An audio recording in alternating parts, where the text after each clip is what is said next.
રાજકોટના પૂર્વ કલેક્ટર પ્રભવ જોશીને હાઈકોર્ટનું ફરમાન આપવામાં આવ્યું। પાડ ગામની જમીનના કેસમાં તેને હાજર થવા ફરમાન આપવામાં આવ્યું છે।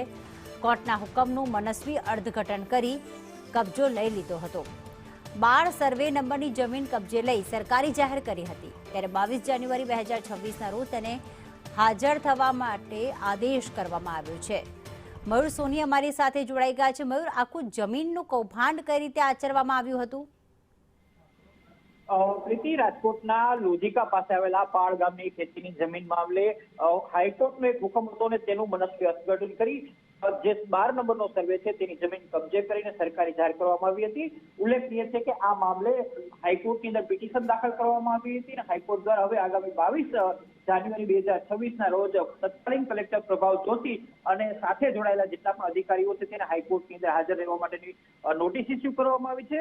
ઉલ્લેખનીય છે કે જ્યારે પણ આ જમીનની ફાળવણી કરવામાં આવી હતી ત્યારે પણ જમીનના જે માલિક કહેવાતા હતા મરસીદી જાડેજા એમણે હાઈકોર્ટની અંદર પિટિશન દાખલ કરી હતી અને ત્યારબાદ દાદ માંગવામાં આવી હતી।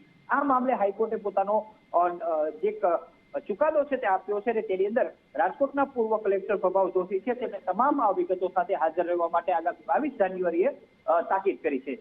આભાર મયુર તમામ વિગતો માટે।